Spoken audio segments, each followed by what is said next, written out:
ये नहीं कि कोई आया भारत माता की जय बोल दिया, जय श्री राम बोल दिया, आपने वोट डाल दिया। रिश्ता बनाइए तो शेर के बच्चे से बनाइए, चूहे के बच्चे में कोई दम नहीं होता। ग्रामीण अंचल में रोजगार क्यों नहीं बढ़ता? नाराजगी, आक्रोश, तेवर, सब कुछ खुल्लम खुल्ला, सब कुछ डंके की चोट पर, ऑन कैमरा। पीलीभीत से लेकर लखनऊ तक वरुण गांधी पर चर्चा है। सड़क पर भी और सियासी गलियारों में भी हर किसी के जहन में सवाल बार बार उमड़ रहे हैं। वो फॉर्च्यूनर पे आ जाता है। क्या 2024 से वरुण कुछ बड़ा करने वाले हैं? क्या वरुण पार्टी बदलने वाले हैं? वरुण बार बार अपनी ही पार्टी पर अटैक क्यों करते हैं? चाहे किसान आंदोलन हो, चाहे अग्निवीर हो, चाहे बेरोजगार। जिन बातों को मुद्दा बनाकर विपक्ष मोदी सरकार पर वार करता है, वही लाइन वरुण गांधी बोल रहे हैं। इस समाज के अंतिम व्यक्ति का लाभ। आपको याद है कोविड आया था तो कितना काम लिया सब आंगनबाड़ी आशा बहू से, बोला था स्थायीकरण करेंगे, बोला था पैसे मानदेय बढ़ाएंगे, कुछ नहीं बढ़ाया। तभी वरुण गांधी ने बयान पीलीभीत में दिया। वरुण यहां से सांसद हैं और शुक्रवार को यहीं पर योगी आदित्यनाथ टाइगर रिजर्व गए थे। हंटर हैट में योगी जंगल सफारी पर यूपी के सीएम, मगर वरुण गांधी उनके साथ नजर नहीं आए। जिसके बाद ये अटकलें और तेज हो गई हैं कि वरुण गांधी की बीजेपी से दूरियां बढ़ गई हैं। पहले वो सार्वजनिक मंचों से पार्टी पर हमला बोलते थे, लेकिन अब उन्होंने पार्टी के कार्यक्रमों से ही दूरियां बना ली हैं। ऐसा भी नहीं कि वरुण गांधी ने पहली बार ऐसा किया है। उनके तेवर पिछले 1 साल से बरकरार हैं। उन्हें जब भी मौका मिलता है वो विपक्ष की बजाय अपनी ही पार्टी को आड़े हाथों लेते हैं।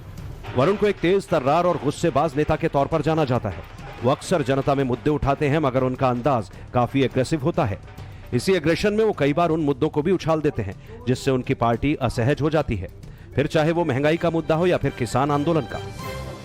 जब किसान आंदोलन चल रहा था दिल्ली के तट पे, तो केवल वरुण गांधी किसानों के लिए बोला और कोई नेता नहीं बोला। आप उस समय याद है 400 किसान दिल्ली के तट पे मर गए सड़क पे किसान आंदोलन में। आपको याद है जो आंदोलन 1.5 साल पहले हुआ।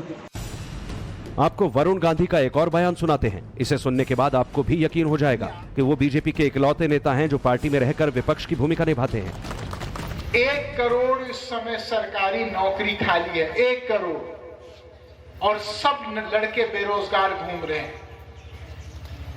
पहले इतनी परीक्षाएं होती थी, अब परीक्षा जो बैठता है वो 3 साल बाद रिजल्ट आता है। आधे पेपर तो कैंसिल हो जाते हैं पेपर आउट होने के कारण। कुल मिलाकर वरुण गांधी अपनी बेबाकी के लिए जाने जाते हैं। वो जब भी बोलते हैं एकदम आक्रामक मुद्रा में बोलते हैं। इसी मुद्रा में वो पिछले 1 साल से अपनी पार्टी को निशाने पर ले रहे हैं। हालांकि बीजेपी का अनुशासन ऐसा है कि कोई भी नेता पार्टी लाइन से बाहर जाकर बयानबाजी नहीं करता है, लेकिन वरुण गांधी को अक्सर पार्टी लाइन से बाहर जाकर बयानबाजी करते हुए देखा गया है। हालांकि पार्टी उनके बयानों को तवज्जो नहीं देती। शायद यही वजह है कि पार्टी का कोई बड़ा लीडर उनके बयानों पर रिएक्ट नहीं करता। मगर वरुण गांधी को इससे फर्क नहीं पड़ता। वो अपने एजेंडे पर कायम है। उन्होंने 2024 की तैयारी शुरू कर दी है, मगर एक अलग अंदाज में। वो अंदाज काफी कुछ राहुल गांधी के अंदाज से मिलता जुलता है। तो ऐसे में लोगों के मन में सवाल उठ रहा है कि वरुण गांधी राहुल गांधी की भाषा का इस्तेमाल क्यों करते हैं। दरअसल उनके इस अंदाज को देखते हुए ऐसी अटकलें लगाई जा रही हैं कि वरुण गांधी अपनी छवि को राहुल गांधी की छवि की तरह बनाने की कोशिश कर रहे हैं। मगर बड़ी सच्चाई ये है, वरुण गांधी के मुकाबले राहुल गांधी का फेम ज्यादा है। राहुल गांधी गांधी परिवार का सबसे बड़ा चेहरा है, जबकि अपने लंबे राजनीतिक करियर के बावजूद वरुण गांधी अब तक वैसा फेम नहीं बना पाए। दोनों की राजनीतिक विचारधारा अलग है, पार्टियां अलग हैं, काम करने के तरीके अलग हैं। बस एक ही बात कॉमन है और वो ये कि राहुल और वरुण दोनों चचेरे भाई हैं और गांधी परिवार के सदस्य हैं। आपको एक बार राहुल और वरुण के फैमिली कनेक्शन के बारे में बताते हैं। भारत की पूर्व प्रधानमंत्री इंदिरा गांधी राहुल और वरुण दोनों की दादी हैं। इंदिरा गांधी के 2 बेटे थे, राजीव गांधी और संजय गांधी। राजीव गांधी ने सोनिया गांधी से शादी की और संजय गांधी की शादी मेनका गांधी से हुई। राजीव गांधी और सोनिया गांधी के बेटे हैं राहुल गांधी। संजय गांधी और मेनका गांधी के बेटे हैं वरुण गांधी। तो सीधी बात यह कि वरुण भी उसी गांधी परिवार का हिस्सा हैं जो खुद को देश की ग्रैंड ओल्ड पार्टी बताती है। मगर अब सवाल उठता है कि जब एक ही परिवार है तो फिर उस परिवार के लोग अलग अलग पार्टियों में क्यों हैं? इसके पीछे कई तरह की कहानियां हैं, मगर आपको हम कहानियां नहीं सुनाएंगे बल्कि सच्चाई बताएंगे। समय की गति को समझा करो। बात 29 मार्च 1982 की है। उस दिन देश भर के तमाम अखबारों के मेन पेज पर एक तस्वीर छपी थी।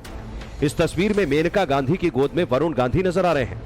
ये तस्वीर मेनका गांधी के इंदिरा गांधी का घर छोड़ने के अगले दिन की है। वरिष्ठ पत्रकार खुशवंत सिंह ने अपनी किताब love, truth and little Millais में इस घटना का जिक्र किया है। उन्होंने लिखा, रात 11 बजे नींद में भरे हुए वरुण को मेनका के हवाले कर दिया गया। प्रधानमंत्री की गाड़ी को आदेश दिया गया कि मेनका जहां चाहे उन्हें वहां छोड़ दिया जाए। इसके बाद खुशवंत सिंह ने लिखा कि कुछ ही मिनटों के बाद आंखों में आंसू लिए मेनका गांधी अपने बच्चे वरुण गांधी के साथ वहां से निकल गई। उस वक्त मेनका के साथ उनकी बहन अंबिका भी थी। 1980 का मनमुटाव शुरू हुआ और 1982 में 28 मार्च की रात को इंदिरा गांधी ने मेनका गांधी और उनकी बहन अंबिका को और छोटे से पुत्र 100 दिन का पुत्र था वरुण गांधी, उनको प्रधानमंत्री आवास से बाहर कर दिया था। तो ये उनकी जो मुख्य वजह थी वो थी राजनीतिक विरासत के कारण। राजनीति के जानकारों का कहना है कि 23 जून 1980 के जब हवाई हादसे में संजय गांधी की मौत हुई तो उस घटना के बाद से ही इंदिरा गांधी और मेनका गांधी में खटपट शुरू हो गई। कुछ लोग मानते हैं कि इस खटपट की वजह मेनका की मां अमृतेश्वर आनंद थी। खुशवंत सिंह की किताब में इस बात का भी जिक्र है। खुशवंत सिंह के दादा मेनका गांधी के पिता के दोस्त थे। खुशवंत सिंह का भी मेनका गांधी की मां से परिचय था। अपनी किताब में खुशवंत सिंह ने कई चौंकाने वाले दावे किए। उन्होंने मेनका गांधी की मां के पिता दातार सिंह के हवाले से लिखा, मेनका और संजय की शादी के बाद अमृतेश्वर आनंद ने सत्ता का सुख भोगना शुरू कर दिया था। जब संजय गांधी का निधन हुआ तो उस वक्त अमृतेश्वर आनंद इंग्लैंड में थी। उनके लिए भारतीय कारोबारी स्वराज पॉल ने विशेष रूप से एयर इंडिया का विमान किराए पर लिया ताकि वो वक्त पर भारत लौट सके। खुशवंत सिंह आगे लिखते हैं कि संजय गांधी की मौत के बाद अमृतेश्वर आनंद और इंदिरा गांधी के रिश्ते तल्ख हो गए और इसका असर इंदिरा और मेनका के रिश्तों पर भी पड़ा। मेनका गांधी हैं, उनकी राजनीति महत्वाकांक्षा थी और संजय गांधी चूंकि इमरजेंसी के दौरान बहुत पावरफुल हो गए थे तो उन्हें और संजय गांधी की जो मित्र मंडली थी जो राजनीति में बहुत सक्रिय थे उनके साथ थी, तो उनको ऐसा लगता था कि अगर वो राजनीति में आएंगी तो वो ज़्यादा सक्सेस हो सकती हैं। और ये बात इंदिरा गांधी को पता था कि ये महत्वाकांक्षी ज़्यादा है, इनको राजनीतिक समझ ज़्यादा है, तो कहीं ऐसा ना हो कि ये टेक ओवर कर लें। इस बीच एक घटना और घटी। मेनका गांधी ने संजय गांधी की जीवनी लिखी। राजनीति के जानकार बताते हैं कि पहले तो इंदिरा गांधी ने उसे पढ़कर कुछ संशोधनों के साथ पास कर दिया, मगर छपाई से ठीक पहले उन्होंने जीवनी की सारी कॉपियां मंगाई और उसमें बड़े बदलाव किए। इस घटना ने भी इंदिरा गांधी और मेनका गांधी के बीच दूरियां बढ़ाने का काम किया। इंदिरा गांधी की सहयोगी रही उषा भगत लिखती हैं कि संजय गांधी के निधन के बाद मेनका को लगता था कि इंदिरा उन्हें राजनीति में आगे बढ़ाएंगी, मगर उन्होंने राजीव गांधी पर भरोसा किया। 1980 में जब संजय गांधी की एक दुर्घटना में मौत हो गई थी तो मेनका गांधी को लगता था कि उनकी राजनीतिक विरासत मेनका गांधी को मिलेगी, लेकिन इंदिरा गांधी ने अपने पुत्र को चुना और राजीव गांधी को रोम से लेकर आई थी स्पेशली, क्योंकि राजीव गांधी का राजनीति से कोई लेना देना नहीं था। तो वो अपनी दुनिया में मस्त थे, वो पायलट थे, लेकिन मेनका गांधी को लगता था कि किसी न किसी तरह से मैं इनकी राजनीति को ले लूंगी। संजय गांधी के निधन के बाद मेनका ने बागी तेवर अपनाए और घर से निकल गई। कुछ वैसे ही तेवर आजकल वरुण गांधी में दिख रहे हैं। वो तेज तर्रार नेता माने जाते हैं, हालांकि वरुण को भी ये तेवर विरासत में मिले हैं। उनके पिता संजय गांधी भी अपने दौर के सबसे जोशीले नेताओं में से एक थे। हालांकि इंदिरा गांधी के बड़े बेटे संजय गांधी कभी देश के प्रधानमंत्री नहीं बन पाए, मगर भारतीय राजनीति के जानकारों का मानना है कि 1973 से लेकर 1977 के बीच अप्रत्यक्ष तौर पर उन्होंने देश का कार्यभार संभाला। 25 जून 1975 को जब इंदिरा गांधी ने इमरजेंसी का ऐलान किया, उसके बाद संजय गांधी सुपर एक्टिव हो गए।